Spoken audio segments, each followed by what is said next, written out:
Angry Army Ranger showed up at Kaepernick's front door with brutal lesson on how real men should behave.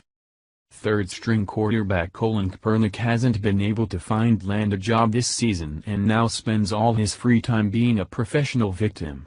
He spent the entire summer race baiting with his Muslim girlfriend, where they pushed the ridiculous narrative that his unemployment was because the NFL was a racist organization against blacks.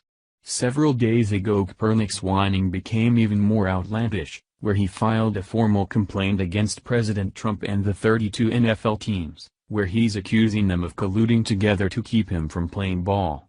Now America's Benghazi hero Cristiano Ronaldo has finally had enough of this whiner, and decided to eviscerate Kaepernick publicly, with a post about this country's real men. On Tuesday, the NFL solidified their death with the proclamation that they'd now been holding weekly activism meetings so these oppressed millionaires can continue to have a platform to bash America and our country's cops. Despite successfully hijacking the NFL, liberals still had to find something to complain about, where they immediately began to gripe that unsigned Kaepernick wasn't invited to the meeting. Kaepernick was obnoxiously all over social media echoing these sentiments when his complaining caught the eye of Benghazi hero Cristiano Ronaldo. Just hours later, Ronaldo tweeted directly at Kaepernick regarding his activism along with this photo with a caption that read, "Real men taking a knee. Cristiano, I'm going to leave this right here at Kaepernick 7 # real men taking a knee. Take that, Kaepernick. These kneelers have absolutely no freaking appreciation for anything they enjoy here in America, including the generations of personal sacrifices our soldiers have made. They can run off at the mouth and bash America over ridiculous claims of injustice.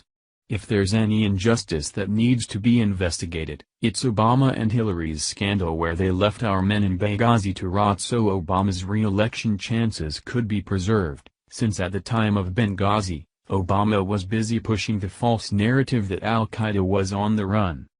What makes Kaepernick's incessant whining even more pathetic is the fact that he takes no personal responsibility for his unemployment, as he continues to ignore the fact that no one wants him because he's simply a crappy football player.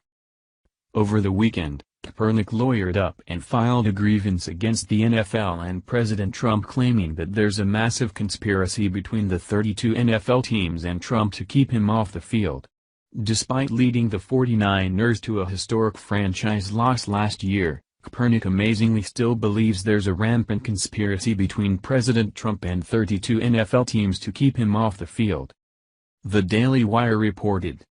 Former 49ers second-string quarterback Colin Kaepernick lawyered up over the weekend, and has now filed a grievance claiming all 32 NFL teams conspired to keep him off the field.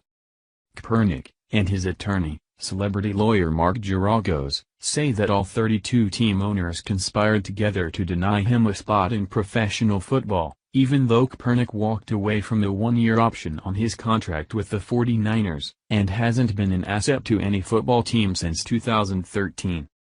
NFL owners, the complaint says, have colluded to deprive Mr. Kaepernick of employment rights in retaliation for Mr. Kaepernick's leadership and advocacy for equality and social justice and his bringing awareness to peculiar institutions still undermining racial equality in the United States. Kaepernick contends that it's a statistical impossibility that he has not, so far, obtained gainful employment as a professional football player. If anyone deserves the spotlight, it's the brave men and women of our armed forces who continue to put their lives on the line daily to keep our country safe. But because of our twisted society, ungrateful millionaires like Kaepernick will continue to make headlines every time he opens his mouth to whine, as liberals will continue to use him as a pawn to destroy everything that our country represents. If liberals can successfully demonize our country and make young people ashamed to stand for the flag, this is just one step closer to the full destruction of our country. Thank you for watching this video. What do you think about this? Share this on Facebook and Twitter along with your comments.